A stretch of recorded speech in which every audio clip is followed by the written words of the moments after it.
We're talking about That's Christmas to Me by Pentatonix. And I listened to it once yesterday. Welcome to Spin-ter Wonderland. Part 2.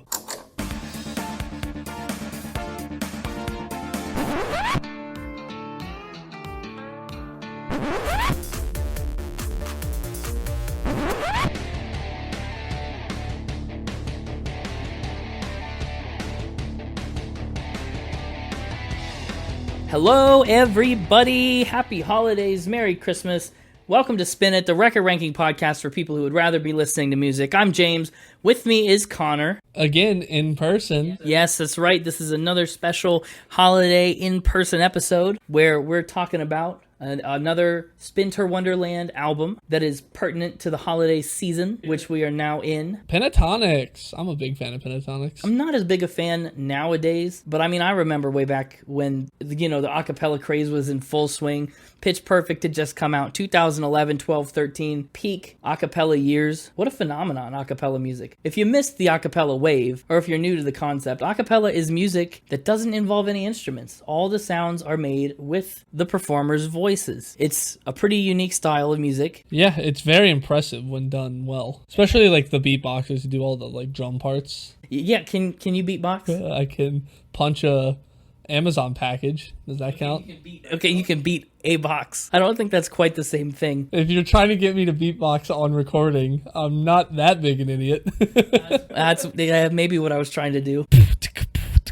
Okay, but see, you still did it. I couldn't resist the urge. Well, isn't the trick to like say boots and cats or something like that, right? Boots and cats, boots and cats, boots and cats. Yep, that's about it. I think, honestly, you should try out for Pentatonix. I will. Well, let me tell you a little bit about Pentatonix if you're not familiar, or if you are. Pentatonix are an a cappella group from Arlington, Texas. Pentatonix is made up of Scott Hoying, who's the baritone, Mitch Grassi is the tenor, Kirsten Maldonado is the alto, and Kevin Olusola is the vocal percussion, and he's a baritone, and then Matt Sally is the bass. That's the five. Penta, five. Tonic. A type of drink. Well, no. Tonic like note, the tonic note is the one note of the scale. Yes, except that with an X, because that's cooler. It is cooler. No one would... Can you imagine if they were pentatonic CS at the end? Disgusting. 3 of them went to the same high school, which is where they started out. They made their own little a cappella group, just the 3 of them. So I guess back then they were still just the Triotonics. Oh, the Triotonics. Yeah, or Triotonics.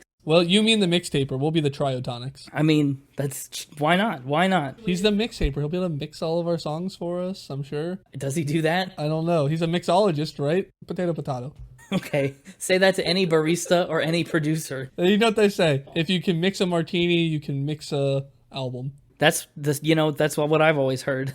They graduated high school in 2010, and they solidified into the Pentatonix in 2011, which is the same year that they were featured on the a cappella singing competition show, The Sing-Off. What a throwback. Do you remember that? I remember. I never watched it, but I remember it being a big deal. Oh, I did. I watched at least 3 seasons of it. Was The Sing-Off what we watched in choir one time? Yeah, we watched a season of The Sing-Off in high school choir. It might have been the Pentatonix season. I don't think it was. I feel like I would remember that. It also might not have been the Pentatonix season. If it was, they definitely didn't stand out, which would be weird because I would have already known about them by then. Yeah, they would have stood out because they won the competition. I mean, imagine graduating high school and then, boom, all of a sudden you're the champions of a national singing competition. I mean, a year went by, but yeah. Well, but that whole year they were a part of the show. They won $200,000. They got a recording contract with Sony. But the real driving force that picked up after the show ended was their YouTube videos. They've been super active there for the last decade, and they're still putting out really compelling content. They have some great YouTube videos. They do. They do a really good job with their YouTube videos. In gearing up for this episode, I watched a medley they did of all of Daft Punk's songs. That's one that they're kind of pretty renowned for. It's really well put together. They released their debut EP in 2012, and by 2013, their next non-holiday themed release charted at number 10 on the Billboard 200. That's pretty good. Pretty good indeed, especially for such a non-conventional style of music. I don't know how prevalent a cappella music is on the Billboard Top 200 there. I don't know, but that one's there. It was. Pentatonix have 3 Grammys to their name. They won the Best Arrangement in 2015 and 16 for that Daft Punk medley that we mentioned, and for Dance of the Sugar Plum Fairy, which is featured on That's Christmas to Me. Which we'll talk about in a little bit. That's right. And they won Best Group Performance for their cover of Dolly Parton's Jolene in 2017. I remember that one coming out too. Yeah. And that made the rounds on all the social media. But today, we're talking about That's Christmas to Me, not Pentatonix Christmas. Yeah, thanks for that one. You know, we have a document, a Google folder where we share all of our notes and stuff, and we have our timeline for albums mapped out. And A lot of the Spin-ter Wonderland was my idea. It was my idea to do Trans-Siberian Orchestra, which we just finished recording, actually. And then this was my idea. Next week was my idea. I'm the mastermind behind Spin-ter Wonderland. so if you have complaints, You're welcome. But anyway, so I couldn't remember the name of the album, but I knew the one I wanted. And we were putting together our list of what we want to do a few weeks ago. And just as a placeholder for myself, I put in there Pentatonix Christmas to remind myself I wanted to do the Pentatonix Christmas album. And I'd go find it later. I never went back and found it and put the proper title in. And so James went and listened to... So yeah, weeks ago, I started listening to the album A Pentatonix Christmas because it matched the name that was on our list. And I had gone through that 7 or 8 or 9 or 10 times, and I was all ready. I had my notes started to type up, and then I clicked into the document, and I noticed that he had put down a different title, and I said, oh no, this is not happening. So I sent him a couple angry texts and said, what have you done? And which one are we doing? And it turns out it was the one that I did not listen to. Remember when I had all those mix-ups where like the Spotify playlist was the wrong one and it was missing songs? This is payback. At the beginning of the podcast when we couldn't listen to the music right, this is reminiscent of that. It's a throwback. I know. But not no need to worry though, because we've had plenty of time since we've realized that mistake, and I've listened to this album equally since then. Plenty of times. Still only once for me. This is normal for me, so. Still normal for Connor. That's Christmas to Me came out in 2014. It's their 3rd full-length studio album, and it's their 6th release overall. Today, in 2021, they're up to 9 albums and 6 EPs, as well as 50 music videos. Like I said, YouTube thriving. They've done great on the music video department. It was the 4th best-selling album of 2014, and it didn't even come out until October. So that's a statistic. That's crazy. It peaked at number 2 on the Billboard 200, which made it the highest charting holiday album since 1962. Nice. Very impressive. Big representation for a cappella music. No doubt, I know. And that's a pretty good background about Pentatonix and about the album. I think it's about time that we get the mixtaper ready for another week of Factor Spin. Now, I want to take some of the pressure off of him already because he's already admitted that on Spin-ter Wonderland days, he's kind of reining back a little bit. Really feeling the Christmas spirit. Right, so he's only doing the same thing that he always does, but is giving himself a hall pass for when he loses. Well, I think he's not trying to be as aggressive with his lies and deceit. You know, he's toned it back a little bit. Yeah, sure. Nobody wants to be sad around the holidays, so he's kind of just doing it more for fun. Right. That makes good sense. Before we get him in here, do you have any guesses at which of the members of Pentatonix was roommates with Jamie Foxx? Well, they are from Texas, so... It makes the most sense out of either of them so far, and one of them was true. Anyway, we're in person. The mixtaper couldn't make it. As we mentioned in our last episode that we've just finished recording, he's pulling extra shifts at Starbucks. So we're going to get him in here by phone. Hello, mixtaper? Hey, it's me. How are ya? Pretty good. Just finished cleaning up a catastrophe in the kitchen. Uh-oh. I tried making a pumpernickel bread coffee drink. Yeah, how'd that go? You called it a catastrophe. I guess I don't need to... Yeah. Apparently just dunking pumpernickel bread into coffee doesn't give the coffee any flavor. No, yeah, that's a catastrophe, all right. So back to the drawing board on that one. Well, that's okay. You know, you got plenty of time to figure it out. But, you know what you don't have plenty of time to figure out? Facts and spins? Yeah, whether or not I'm lying to you about this first fact. We're gonna do this one in speed round. You got 10 seconds to help me factor lock. 10 seconds? I could try. Alright, here we go. 10 seconds. Ready? Yes. All the members of Pentatonix were roommates with Jamie Foxx at one point in their life. Okay, yeah, false. That's a spin. Alright, we knocked that one out of the way. Now into the real ones. Right. I'll tell you what, I won't even count that one against you. Oh, yeah, you're so forgiving. Yeah. That's the Christmas season. I'm in a holiday spirit. Alright, well then, my first real fact for you. The band was in Pitch Perfect 2. I've seen Pitch Perfect 2 once or twice, several years ago. Pitch Perfect 2 is the 2015 sequel to the Pitch Perfect movie, for those of you who are not aware, and it follows the a cappella group known as the Bellas as they compete for the World Championship. Yes. Yeah, it's coming back to me. It's coming back to me because they go hang out with David Cross in some kind of basement. They have a wardrobe malfunction in front of the president, and that's what gets them suspended from school. Yeah. And why they're competing in the world competition to try to redeem themselves. Yeah, it's all coming back to me. It's all coming back to me. Now, are the Pentatonix in the are they in the movie as themselves? No. Okay, who do they play? They play a Canadian singing group in the competition representing Canada. Interesting. Okay. What do they sing? Are they featured in song? That would have been a great thing to look up. It would have. How much screen time do they have? It's surely only just a brief cameo, isn't it? Yeah, I don't know. It's probably, my guess, it's been a long time since I've seen this too. My guess is it's either they perform a song and then are out of it, or they're like coming off the stage after their performance as like the Bellas are going on stage, maybe some sort of thing like that. Again, I probably should have looked up the scene, assuming it's true. I almost am assuming it's true because, like I said, acapella went through a huge wave. If you're gonna do an a cappella movie, why wouldn't you include the biggest a cappella band? Yeah, and Pitch Perfect, I mean, that's the acapella franchise. I think I'm gonna go ahead and say this one is Aka True. Boom. I hate that. I also hate that you're correct. That is a true fact. I knew it. It would be criminal if they weren't, honestly. I mean, Pentatonix, they have to be one of the most well-known a cappella bands of all time. Full stop. The only other one I can name offhand is Naturally 7, and that's just because they opened for Michael Bublé before I saw that concert. There you go. But while we're talking about Pitch Perfect movies, let's talk about my next fact.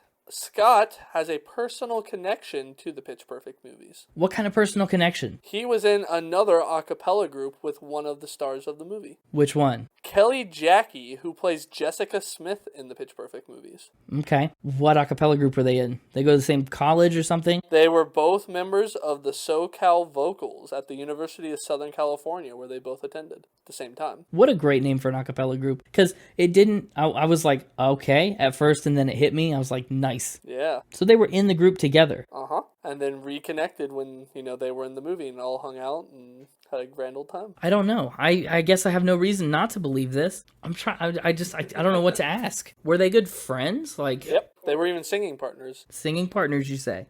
They sang together. Yep. Is there any correlation between either of them being in this movie? Like, did one of them... It was just a coincidence, huh? Yeah. I'm going to say this is true. Going with true. Because, I don't know, like we said, it's kind of a smaller community, a smaller number of bands and musicians that participate in a cappella regularly. So your casting options for Pitch Perfect, I think, would naturally gravitate towards those communities. I'm gonna just say true and lock in fact and move along. This is indeed a true fact. Awesome. I really thought you'd think that was too big a coincidence that they went to the same college. No, honestly, the biggest thing that I was hung up on is that you could have just made up any name for that character, and I probably would have been like...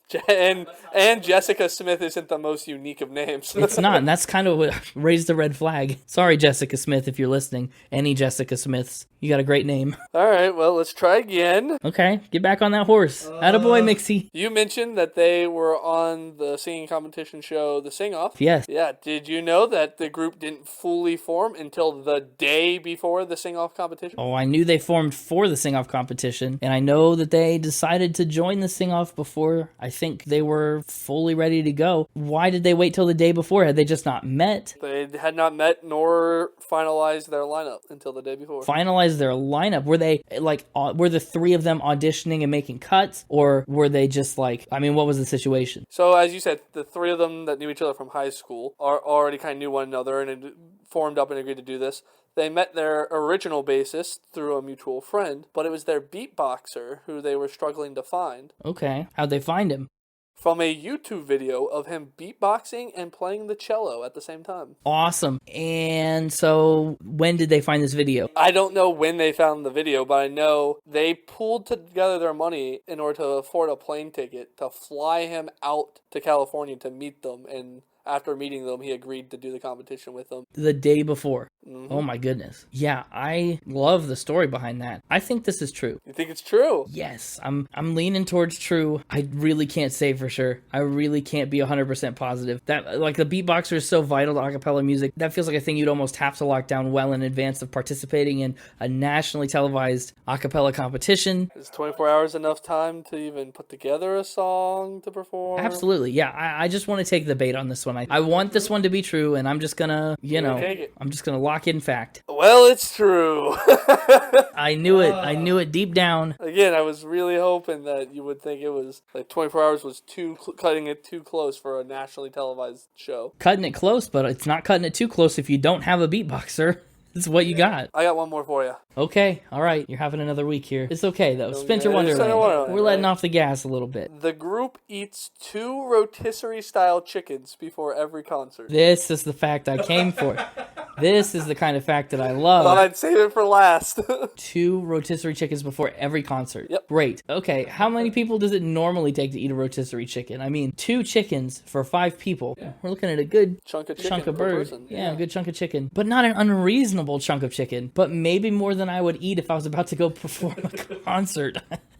Why chicken? How'd this start as a traditional thing? Because it sounds like they do it almost like a, like a ritual before the show. They just carve the chicken together. This is one of the favorite meals of a lot of the members, and they said it never gets old. Who's the poor member that does not like this a lot? I said it's one of their favorite meals. And that's not the favorite meal of everyone. How often do they do shows? I know touring schedules can be pretty rigorous. They can be pretty relaxed. If they're pulling a Trans-Siberian Orchestra 2 shows a day, we should probably have someone check in on them.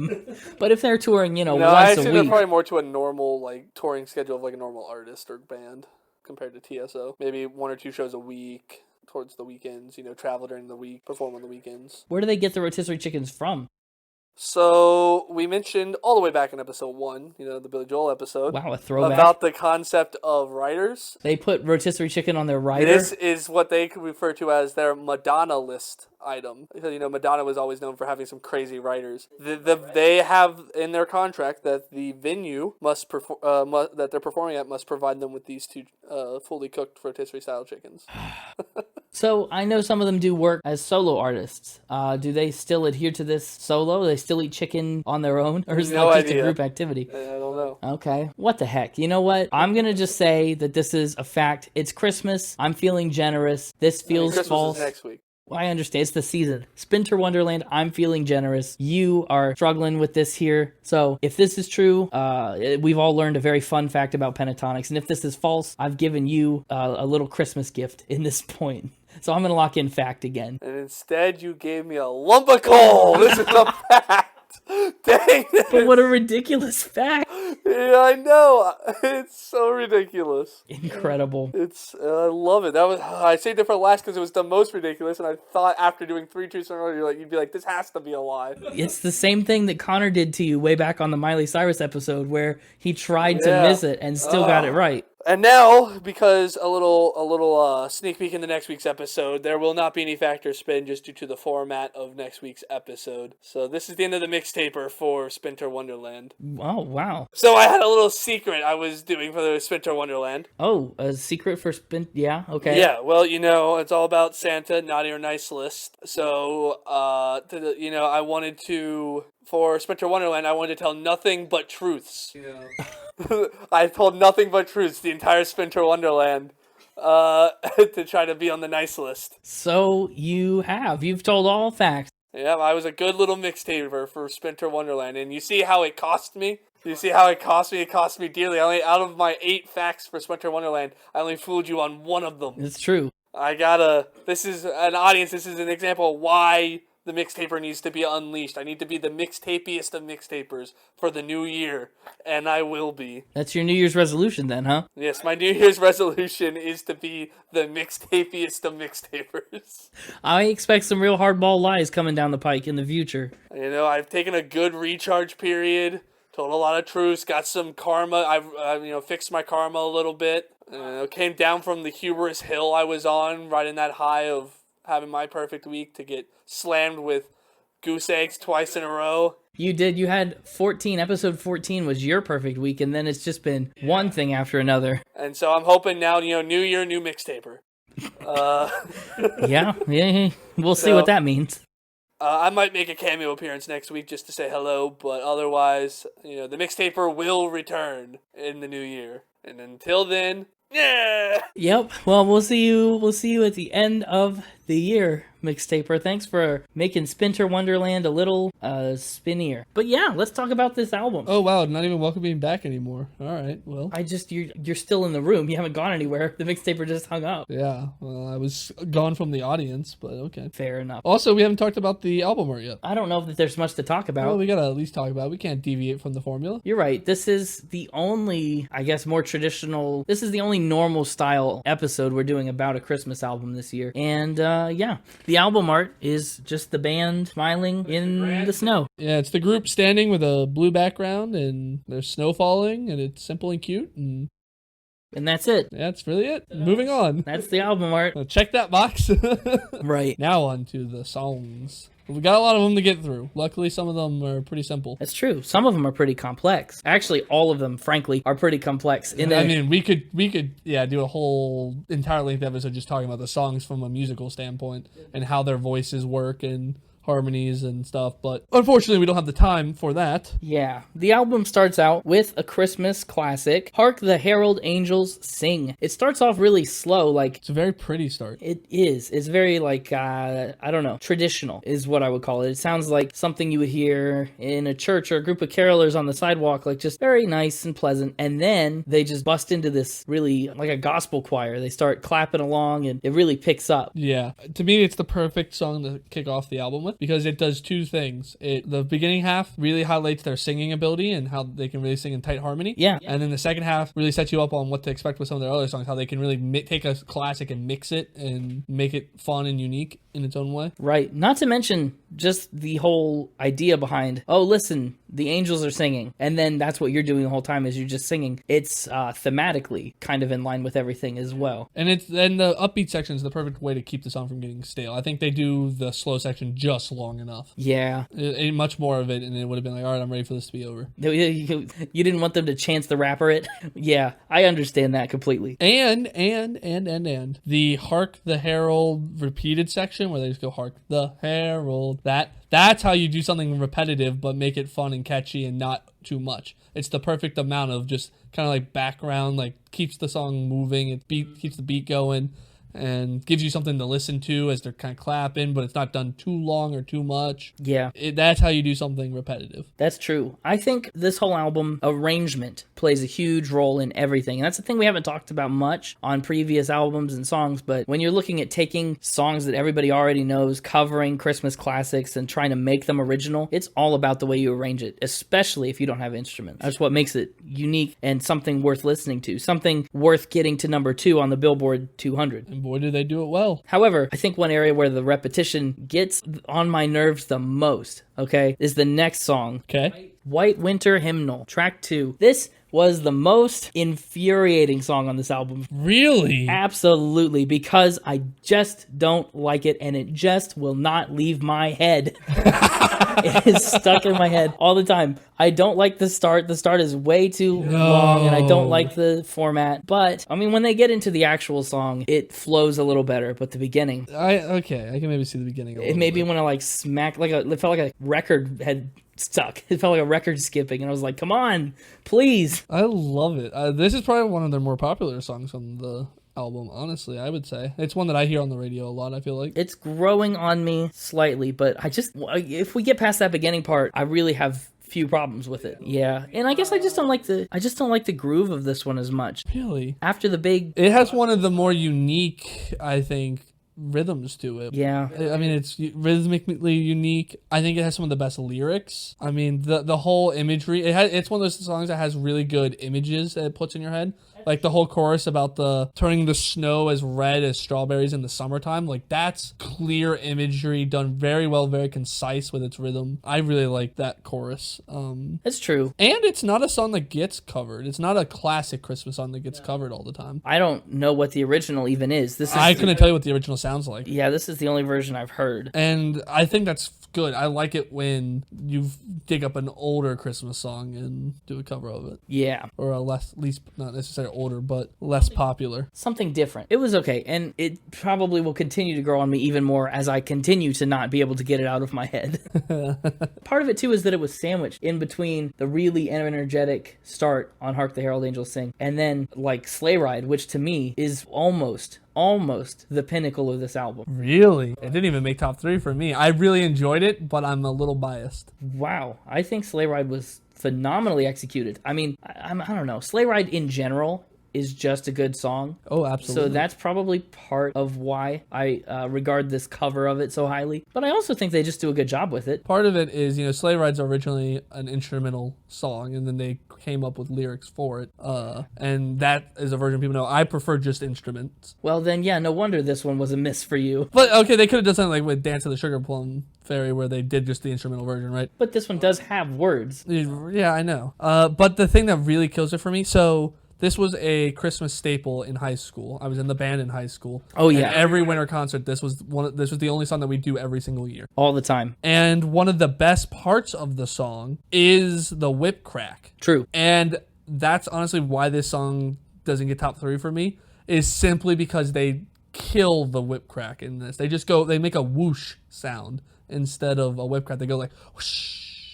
Rather than they could have easily done an actual more cracking sound. It's true. They just went with this soft whoosh. When you think of Sleighville, one of the big things that like everybody does when they get to that part is everybody like makes the whip crack motion or says crack or everybody gets all in on that, and then they just went whoosh.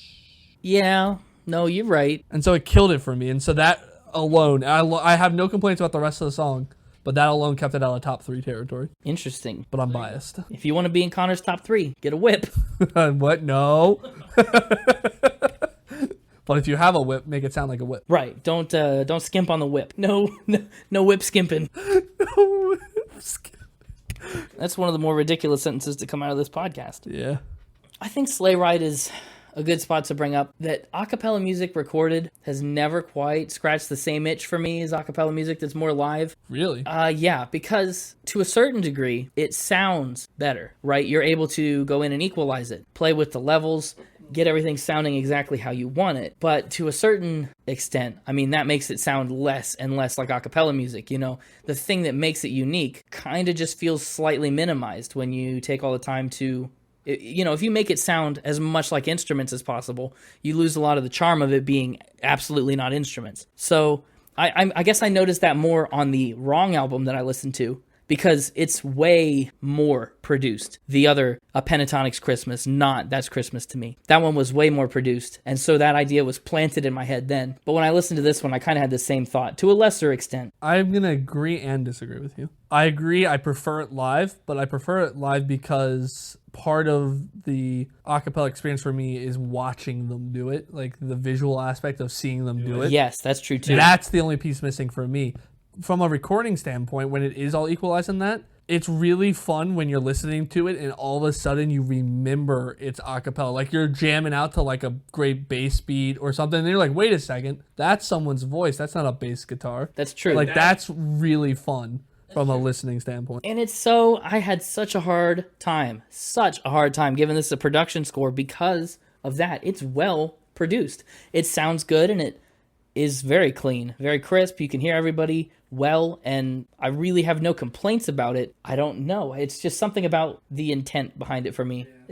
We'll get there at the end when I give it a real score and lock it in, but that's just the thing I was thinking about right around now. But next, the song that infuriatingly gets stuck in my head, and I don't want it to be, Winter Wonderland / Don't Worry Be Happy, featuring Tori Kelly. That's correct. This song, I could not get past the Big Billy singing bass on this song. My grandpa has one. It sings Don't Worry, Be Happy. I've heard it in virtually no other context in my life. And so every time I hear that song, that's just where my brain goes. And it's not a Christmas song. No, it's not. It was an interesting 2 songs to medley together. Yeah, because they don't really go together in any way. I just hate how catchy the Don't Worry, Be Happy part is. And it gets stuck in my head and I don't want it to be. I think we should play that for the mixtaper. He's had a bummer of a time. He should not worry and be happy. It's, again, very well done. I like the da-da-da-da, like where she's like just saying like that. But the don't worry, Da da da. Be happy. Da, da. I don't care for that. That can go. Honestly, they could have just done a Winter Wonderland song, but put her in there going da da da da da da da, and I would have been like, yeah, okay, cool. Yeah, that would have maybe been better. The actual "Don't Worry, Be Happy" part, I did not care for. I agree with you. I think that's about The where... two go together well, actually. Though, again, it's like you said, they kind of don't, but like the "Walking in a Winter Wonderland" has the same kind of cadence to "Don't Worry About." But yeah, so they end up going well together. It's just not two songs you would like. If you gave me a list of songs that I could have put with Winter Wonderland and this was on it, I don't think I would have ever even considered it. Yeah. Although I guess that's one of the neat things about a cappella music is that so many songs can be medleyed together like that.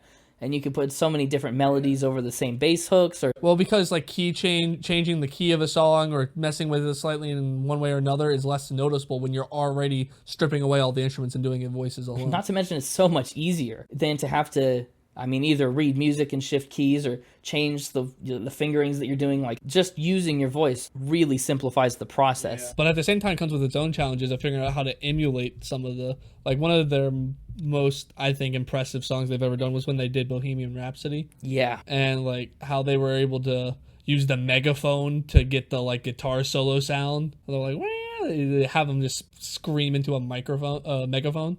Like, it's just very impressive how they came up with ways to do that kind of stuff. But does that count as an instrument? No. I don't know. It's just their voice coming out. It's no different than singing into a microphone and adjusting it. Well, that's true. Fair point. That's pretty much that song. I think you'll find that we don't have a lot to say about all of these because they are just Christmas song covers, and I think we're actually saying a decent amount about these songs. I'm impressed. I know. I think this album was really easy to listen to. It's easy to start, and then you're just having a good time till it's over. But that's Christmas to me, you know? It's just an easy time, and it's over before you know it. Right. Well, the next song is the title track. That's Christmas to Me. It is the only Pentatonix original song on this album. Now I feel bad. Why? It was almost Connor top 3. Almost. This is the song I wish I had room for in my Connor top 3. I wish Connor top 3 was Connor top 4. Oh. Ooh, this didn't make it? No. You'll notice we haven't had a single top 3 yet. I did notice that, yes. It was so close. I like That's Christmas to Me. It's a good title track. It is, but I think it just doesn't have the same kind of pizzazz that some of these other songs do. It's not the flashy song. It's not the showy song. This is the moment of reflection. Yeah. And it's really the first one that happens on this album. We kind of get into this slower period with this. With Mary Did You Know, it kind of just kicks back for a second, which is nice, honestly. Yeah, and the bassist gets a moment to shine rather than just providing a bass sound. You know, he actually gets to sing some of the melody. Yeah. Which is great. That's something else I really like about Pentatonix is how well they do at ping-ponging around from each of the members of the group. Like, it's usually the main trio who all have known each other from high school who provide the vocals for the actual lyrics. Mm-hmm. And because that kind of makes sense because the bassist has to provide your bass underbeat, the beatboxer needs to give you your drums. Yeah. But they do a really good job of bouncing around between those three and still just, you know, a song here, a song there. You know, like you said, the beatboxer is also credited as a baritone because somebody else will take over every once in a while and let him do a little vocal stuff. And the bassist gets to shine when we get into some of the deeper register stuff. They do a great job of bouncing around and keeping it fresh. Absolutely, because that's just, you know, that's another tool in your tool belt. Maybe you don't need it all the time, but sometimes you'll throw it in there just to mix it up. It's another spice in your kitchen that you can put sometimes on your rotisserie chicken. You want something that sounds slightly different? Have your beatboxer actually sing, because that'll wake your audience up. They're not used to hearing that voice. Somebody else can beatbox for a couple measures, you know? Yeah, depending on who it is, somebody else beatboxing really could wake you up. Like that. Well, next is the first in the Connor top 3. Oh, yeah. Mary Did You Know? And probably my favorite song. Whoa. I think. Okay. This is definitely the one I play the most. Okay. I really like it. This is another one that I really like, but I think it's another one that I really like because I just really like the song in general, cover or otherwise. Mm-hmm.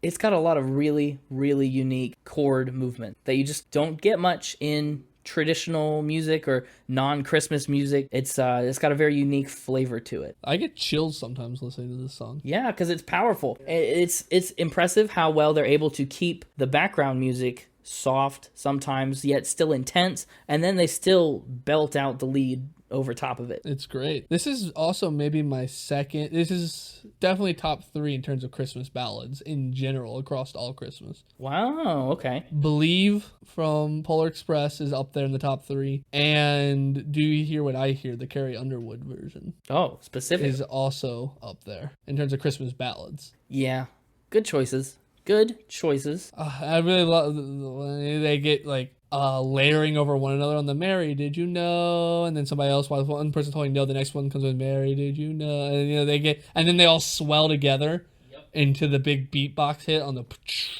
that he does. It's very good. Love this song. And it's one of their more popular ones off this record, isn't it? I want to say it's their most popular one, but I have no data to back that up. It's just what I want it to be. It's probably pretty close. If I had to guess, the next song was one of my favorites. And I don't know, it's close to my favorite, if not my favorite. Dance of the Sugar Plum Fairy. Honorable mention. Yeah, because this is a song that everybody knows, everybody hears sometimes. It doesn't get covered in a pop music way like this because it is so hard to do and do well, because there's no words. It's a ballet. Right. It's, from the Nutcracker, if you're unfamiliar. And they just crushed it. They knocked it out of the park as far as I'm concerned. They really did. I don't think it's fair to consider them in contention for the Spin It Joan Jett Repetitive Award. Because I think this song would take it on the ba-da-da-da-da-da-da-do. I think it would. I'm down. okay with excluding it. Yeah, this one gets honorable mention. It's a very fun song. It's done phenomenally. There's something really great about taking an instrument-only song and doing it instrumentless. Yeah, exactly. They knock it out of the park. It just, compared to some of the other songs on it, it's almost not fair to compare this song to the rest of the album, because again, it's the only song really like that. The lack of words, unfortunately, that's, you talk about how the vocals are a bunch of tools in the tool belt. Taking that away limits the song in a way that, even though it is really fun and done as well as it can be, I don't think you could do it better a cappella. It's hard to stack up against Mary Do You Know, Sure. And things like that. Yeah, I don't know. They have a really floaty way about them on this song. They slide all around really well. It feels like, it's difficult to explain, but it feels like they're doing the singing version of ballet. Right? If that makes any sense. It's very bouncy and kind of floaty, like ballet is. Yeah. Of the songs on this record, I think it is hands down the best arrangement. I mean, they won a Grammy for it. Yeah. I mentioned the Bohemian Rhapsody cover they did with the microphone whiz, and there's that big wah in this song that they do. What's his name? Mitch or whatever goes like wah. Yeah. That big wah is, if you give them a microphone and you've got the makings for the Bohemian Rhapsody. That's a nice little, having seen them do the Bohemian Rhapsody thing now, hearing that, I'm like, that's almost like a precursor to it. That makes sense. That does make sense. The next song is It's the Most Wonderful Time of the Year. This is probably their simplest cover in terms of, they didn't really mix it up much. It's pretty basic, bare bones towards the original. It's true to form. And I think it suffers for that. Really? Mm-hmm. I kind of prefer when they take a classic song and make it their own, put the Pentatonix twist on it, And that doesn't really exist here. It's just another version of The Most Wonderful Time of the Year. Yeah, but I don't know. It's not bad. It just doesn't stand out. I guess it doesn't. This one felt to me a lot like Kirsten's Time to Shine. I think she did hit this out of the park really, really nailed well. it. It's, you're talking about how from an arranging, producing standpoint, it suffers. They execute what they have well, but on an album filled of Pentatonix unique album, there's not a song on this album except this one that sounds like it could be performed by anyone else. True. That's pretty true.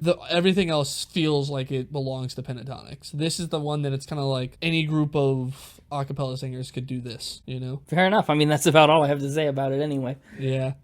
So next is Santa Claus is Coming to Town. Yeah, and this is another one that's just kind of there for me. It's good, like everything on this record is, but it just is. It's not a particularly emotionally invested Christmas song. It's just a lighter, fun one, and the record needs some of those to keep it moving. This is another good example of the repetition thing. They pull the Hark the Herald thing again with Santa is coming to town. Yeah, Santa. That's again a fun way of using repetition of lyrics as instruments almost. That's providing the instrumental beat almost. Yeah, and that's so important to do in a cappella music, to figure out what words you can say that will make sense in your song and sound right in your song. It's not always as simple as just saying ooh da da da da da or repeating the lyrics. You really have to do some puzzling. The beatboxer shines on this one, in my opinion. Yeah, oh, definitely. He nails this one. And because it's a simpler song, I think it allows him to shine. It's true. We move from that light, fun song right into Silent Night, which I feel like that's one of the most delicate of the Christmas songs. It's one that you just really have to handle delicately. You can't just come in Pentatonixing. So, again, I talked about more basic arrangements. This is a song you almost have to keep more true to form. It's hard. It almost feels like you can't do much to this, right? Right. For tradition's sake, but also it's called Silent Night. It doesn't make sense to do anything with this. And it's almost like it would become almost a completely different song if you did much more to it than what it is because of how simple it is. Yes. You'd have to really change it up. And so this one, they really showcase their harmonizing ability, I think. They do a ton of harmonizing on this, and again, it doesn't stand out, again, because it's a bit simpler, but also I don't know if it was trying to. I think this one was meant to be more just relaxed, tucked away. And I've just never been a big fan of the song in general, so. Oh, wow, Silent Night hater. I like my nights loud and cacophonous. Get your whips. I want a cacophony of whip sounds throughout the night. That sounds terrifying. The next song is one that I'm pretty sure most of you know. It's Let It Go. Yes, the Disney version from Frozen. Gotta love a good Frozen cover. There aren't very many Frozen covers No, so out that's why there. you gotta love them. I mean, professionally. Also, not really a Christmas song, but I guess I'll allow it. It's about snow. Yeah, exactly. Like, this, technically, Frozen is less of a Christmas movie than Die Hard. Because at least Die Hard takes place at the Christmas time. Frozen doesn't even take place in the winter. No, You're right. That's what I said. It's like people, like to make fun of Die Hard, and some people are like, yes, it's absolutely a Christmas movie. Other people are like, no, you're ridiculous. But it's at least more of a Christmas movie than Frozen, but because Frozen's all about snow, it gets lumped in with Christmas, and here we are. Yeah, that does. You got a point there. I never even thought about it. I like it. It's a good cover of Let It Go, but it is Let It Go. I don't know. It's just what you'd expect from it. Yeah. It meets the bar. Not as good as... Notably not as good as Idina Menzel. Yeah, it's not... That's a hard bar to live up to, though. But probably better than Demi Lovato. Oh, absolutely. Exactly. So it's somewhere in the middle. If you've heard those two versions, you can kind of imagine where this fits. Like I said, it's a high bar to try to reach, and I think they give it a fair shot, but just doesn't get there. Not quite. The next song is another Christmas classic, Joy to the World. It was kind of the biggest disappointment. Really? Just in terms of it didn't do what I wanted it to do. That's fair. That's a fair point. They do that Joy to the World, and they all harmonize on that in between the verses. That's kind of like the build up into the, where they're all singing it together. Mm-hmm. And I wish that harmonizing kind of trumpety stuff was more what they traveled down with the verses than just the typical Joy to the World, that they did. Yeah, I'll give you. I mean, this one feels at times a little forced. I don't want to say disingenuous, but some of those times where they go into those big moments, the peace on earth, they try and make it really huge. That fell a little flat for me. But when they do the Joy to the World, that part's really good. Yeah. And the rest of the song just doesn't reach that level like I want it to. It's mismatched. It's lopsided. And this is a version of how not to do the repetitiveness. The Joy to the World repeating in the second half, not as good as when they've repeated things elsewhere. Take notes, Kanye. Take notes, Kanye. Don't know what you're taking notes on, but take them. Take them. Prepared. There will be a test. Stop skimping on the whips in all your songs, and maybe I'd like your stuff more.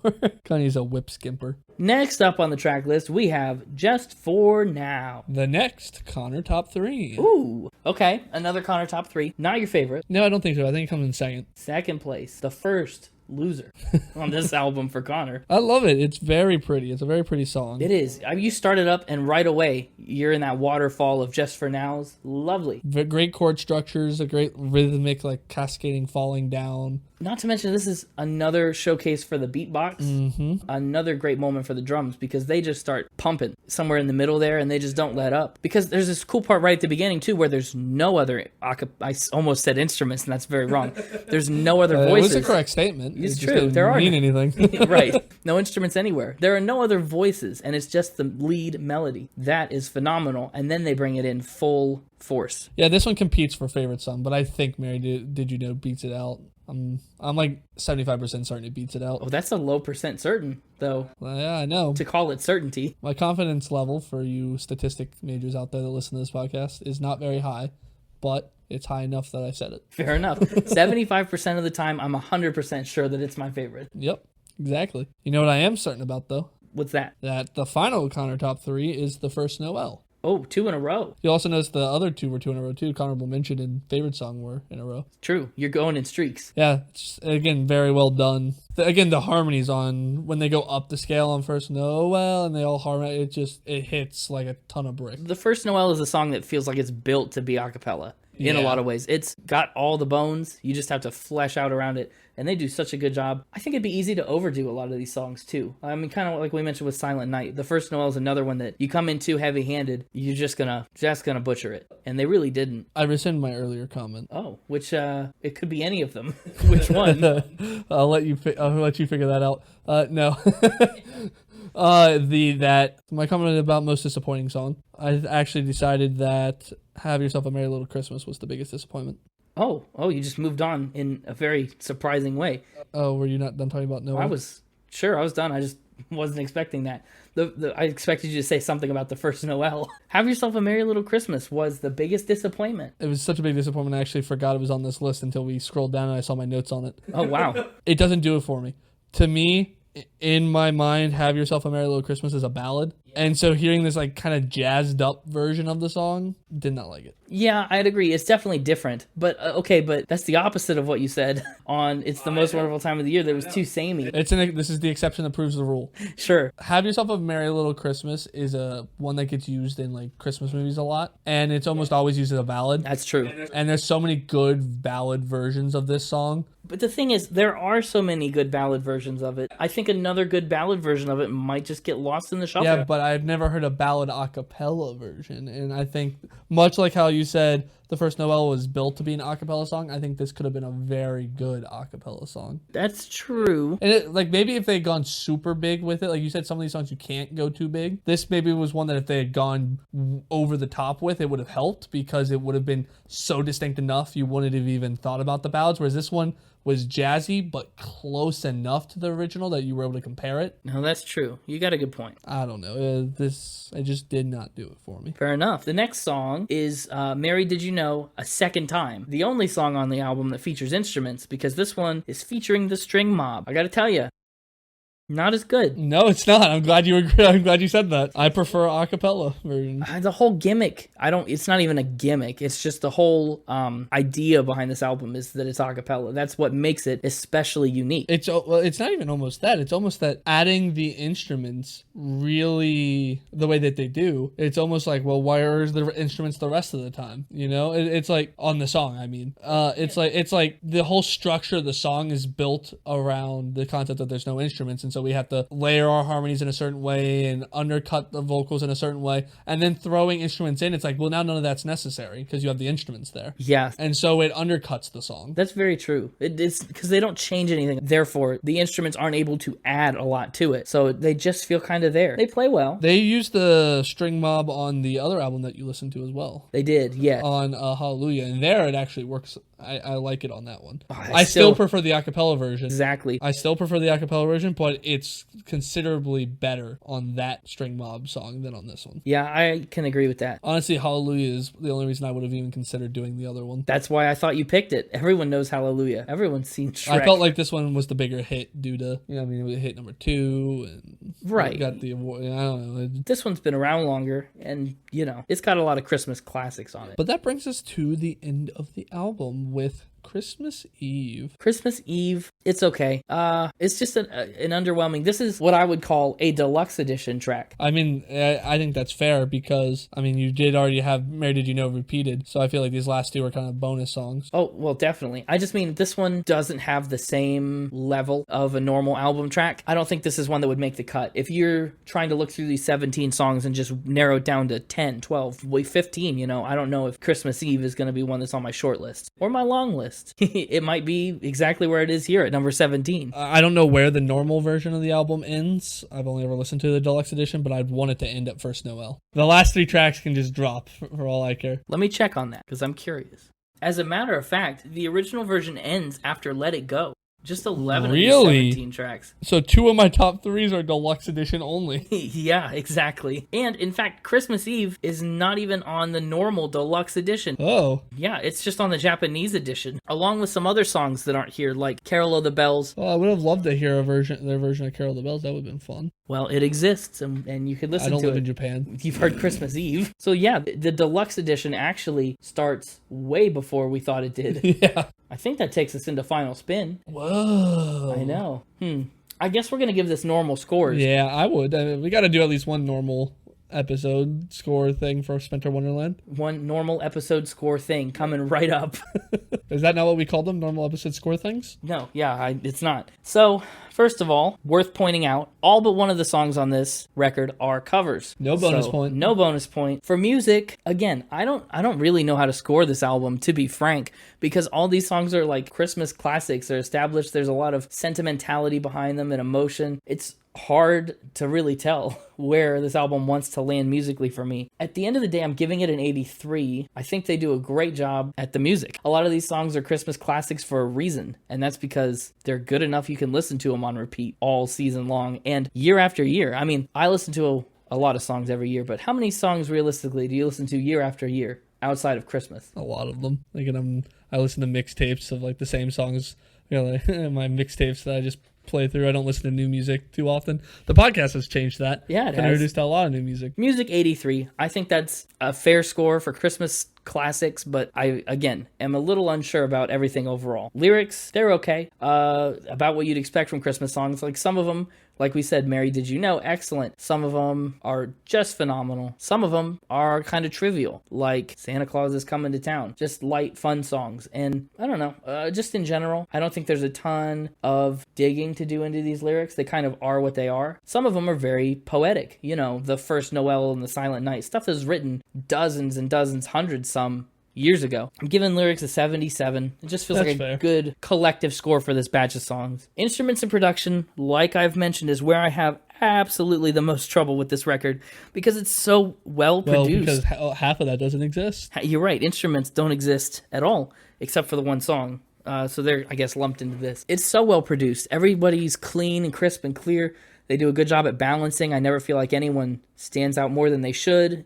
They're able to take that delicate touch with some of these songs, mostly entirely because of the way that they're produced. It's what makes them so enjoyable to listen to. But just it's a double-edged sword because I think it takes away a lot of the spirit of a cappella music to be so raw and live. It's, I don't know. I think for the most part, though, the good is going to outweigh the bad on this one. And I'm giving instruments and production an 86. So while it does kind of affect the vibe, I guess that's no fault of the production. And vibe, of course, the last score on my 4-category list. All these songs are very, I know they're just a collection of songs. It's like a compilation album. There's no real thread that runs through them, but they do some clever stuff. Like the flow is good because they start with Hark the Herald Angels Sing. They set you up well. They give you space to breathe. They know when to put in a fun song or a slow song or a light song or a heavy song. It's just, compiled very thoughtfully. Their singing is consistent. All these songs are fun to listen to. And, I think it's an easy listen. It's a great holiday spirit album. You'll really get into the Christmassy mood. I'm giving it an 84 for vibe. All right. Yeah. Well, let's get the squirrels off your roof and figure out what they can add up for us. I know. Up on the roof, there arose such a clatter. It's the math department coming down to check on my scores. To see what's the matter. Yeah. 2 + 2 = 4, they say. Right. You're going to keep going with this? No, I'm not. Math-wise, all of those numbers together average out to an 81.7. Nice. I'm it's a double-edged sword for me there. I think that's a very accurate score. I'm very happy with where you've put that. I'm just not happy with where it is juxtaposed to Miley. Goodness. It's one thing or another with you. Listen, I'm off the Kanye train. I'm now on to hating on your score of Miley. I'm just glad you're off the Kanye train. We were on it for far too long. The train's never too far away. I've got my right back on. transfer ticket ready. What was your favorite song? I think you mentioned it earlier, but I want to solidified choice? Oh, I know that I put in strong bids for two in particular that I'm still considering even now. Those two are Sleigh Ride and The Dance of the Sugar Plum Fairy. I know which one I'd go with out of those two. I don't know which one to pick. I think I like Sleigh Ride better. I think I'm going to give Dance of the Sugar Plum Fairy my favorite. Nice. Because of how unique it is, of how rarely you hear it in such a listenable context. So well done. It's definitely the better choice in my opinion. I like it better than some instrumental versions of that song that I've heard. And I think for that reason, it really sets it apart as a favorite. So I'm landed on Sugar Plum Fairy. That's me. What about you? I really enjoyed it. It's one of those Christmas albums that a lot of the songs are in my Christmas playlist. My top three in order, 75% certain in this order. Yeah, that's right. 75%, 100% accurate. Honorable mention goes to Dance of the Sugar Plum Fairy. Third place, The First Noel. Second place, Just for Now, and my favorite song, Mary Did You Know? Wow, I wonder if Mary knows that she's your number one song, too. That's what that song's about. It's Mary Did You Know that you're on Spin It as Connor's favorite song. Something tells me you need to revisit the lyrics a little bit. Is that not what that song's about? Not quite, no, Oh, not quite. Maybe it's not my favorite. Dropping the certainty down to 70%. It's lost 5% certainty. No, but it's really good. They really have helped define acapella music for, I think, our generation. Certainly, yeah. More than almost any other band, and more than almost any other thing, except maybe the Pitch Perfect movies. Only the first one, though. If you like acapella music, and you want non-Christmassy acapella music, go check out Naturally 7. Oh, go check out the Pentatonics. Well, I mean, they have so many non-Christmas I guess. albums. I guess. You're advertising other people on their episode. I just really like to talk about Naturally 7. Fair They were enough. really cool to see live. They do way more instrument play in the sense that they do less lyrical songs and more songs where they make their voices sound like instruments and do like instrumental songs. That's cool, though. But overall, I'm giving this album 8 whip skimpers out of 10. Whip skimper. Don't skimp on those whips. That's right. Make them loud and proud and all over the place, cacophoning through the night. Well, you're sending mixed messages because you don't want them to skimp on the whips, but even as whip skippers, they got 8. Well, there's 8 whip skimpers. There's 8 people out there Skimping on the whips. Ridiculous. Anyway, this is the end of episode 2, part 2 of Spin-ter Wonderland. That's right. Spin-ter Wonderland is well on its way. And just to recap, our scores, 81.7 and an 8. Pretty darn close. Actually, really darn close. Yeah, that's I'm happy with that. I'm also happy that you're at an 8. The last couple times we've ranked... Yeah, we're out of the valley of the 5, 6, and 7s that we've been kind of stuck in. Nah, I mean, hardly. We had a lot of them recently. A handful. For you. Oh, yeah, I don't care about you. Unless your score is Point taken. But yeah, thanks for stopping in. Thanks for checking us out. Next week's the actual Christmas episode. We are a week away from Christmas Eve. Next week, our episode is going to be a bit different. We talked about it a little while ago, but we're going to be doing songs from holiday movies. We're each going to pick 6, so we're going to end up with the 12 spins of Christmas. 12 spins of Christmas. And we'll bring them to you next week. Stay tuned. In the meantime, if you're craving more Spin It content, you want Spin It under your tree this Christmas, go ahead and follow us on Twitter at SpinItPod, Instagram at SpinItPodOfficial. Our website, www.spinitpod.com, has all the info, all the links. We got a ton of bonus content. We got extended cuts of some of our better episodes. We got a fun blooper reel for our first 10 episodes up on there. If you go follow us on social media, you'll get to see some fun posts we've been hanging out all this half of the weekend stuff. Just having a grand old time together in Spin It IRL. So you can go see all those fun posts on social media. That's right. So we'll see you there. We'll see you next week. Until then, have a great holiday season. Have a Merry Christmas coming up. And you know what to do. Keep spinning. Don't skimp on those. No, nobody likes a whip skimper, especially around Christmas time. Are whip skimpers on the naughty list? Or Oh, absolutely. They're so naughty they don't even get cold. I don't think the people that have the whips are naughtier, to be honest. But It's so bad to be a whip skimper that if you're a whip skimper, you get a whip for Christmas instead of cold. no more skimping for you.